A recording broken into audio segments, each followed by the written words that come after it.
On est au Zen Planet avec Caroline Blanco de Guérison Intuitive, super intriguant. Je suis contente d'être là.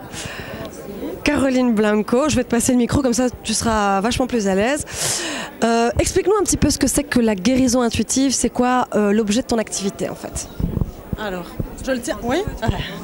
Alors, mon activité, c'est aider les gens à devenir autonomes en se reconnectant avec leur intuition. Donc, l'intuition, qu'est-ce que c'est pour moi vraiment? C'est la communication entre notre âme et nous. C'est le moyen de communication entre les deux. Donc, c'est se reconnecter à soi, à son être profond, à ce qu'on a envie de faire dans la vie, tout simplement pour être heureux, pour se sentir bien, avancer, évoluer, peu importe les envies qu'on a. De toute façon, au final, le but, c'est toujours d'être heureux et de se sentir bien, quoi. Et je fais ça comment? En quelques mots, j'essaie de résumer, parce que c'est pas toujours évident. C'est de la libération de mémoire cellulaire. Alors, les mémoires cellulaires, j'explique un petit peu. Qu'est-ce que c'est que les mémoires cellulaires? Alors, chaque cellule porte une mémoire. Et ces mémoires-là sont finalement des blessures d'enfance, par exemple, des croyances.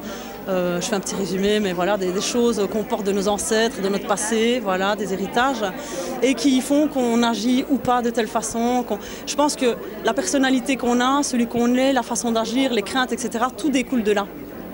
Et tout ça, ça forme un petit peu comme des espèces de petites ombres qui ferment ce passage qu'on a avec notre intuition, que moi je relie au cœur. Et plus on se libère de ces petites zones d'ombre, plus on se reconnecte à notre cœur et à ce qu'on est. Et donc plus on va vers notre bonheur et vers ce qu'on aime, quoi. Ça me touche à fond. Hein, tant mieux. Qu'est-ce qui fait qu'à un moment donné... Je repasse une fois. Ouais, non, d'abord toi. Qu'est-ce qui fait qu'à un moment donné, on passe de l'envie de faire au faire? Eh bien, personnellement pour moi, je ne savais même pas que j'avais l'envie de faire. Pour moi, c'était, j'avais envie de ne plus faire certaines choses. C'était surtout ça, des choses qui me plaisaient plus, que je voulais plus. Je savais ce que je voulais plus. C'est déjà pas mal, même si. Donc j'ai tiré un trait sur plein de trucs. Je me suis dit bon, donc je dois faire quelque chose d'autre.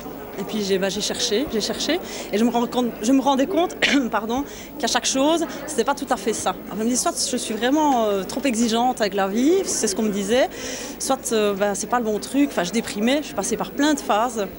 Et puis finalement, à un moment donné, ça m'a soufflé, j'ai travaillé sur moi, j'ai lu, je me suis remise en question, et ça me soufflait, mais je pourrais aider les autres, être thérapeute ou quoi. Bah, aussi vite, ça me disait non, on passe pas du marketing à aider les autres. Moi, je ne veux pas me reprendre l'UNIF en psycho, c'est pas possible, ça je veux pas. Donc j'ai un peu refusé, mais ça me revenait jusqu'à ce que, à force de prendre du temps pour moi, donc passer des journées entières à méditer, à rester toute seule, à pleurer, à me sentir mal, passage obligé pour se dire non, je veux faire autre chose. Donc maintenant, tant pis, je fonce. Et il y a une lettre qui se défait de mon. Et c'est laquelle? C'est le N. Non.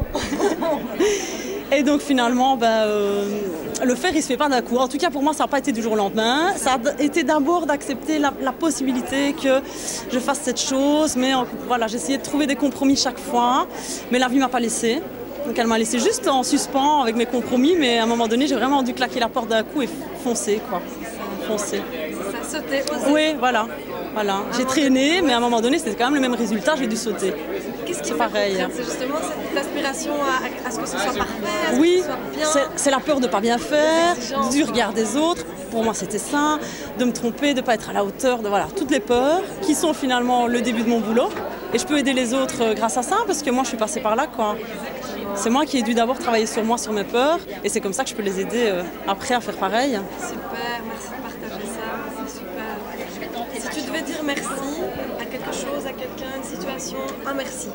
Ou plusieurs, comme tu veux. Oui, je peux faire des merci à tout, mais vraiment celui qui me tient à cœur, c'est merci à mon âme et merci à mon cœur.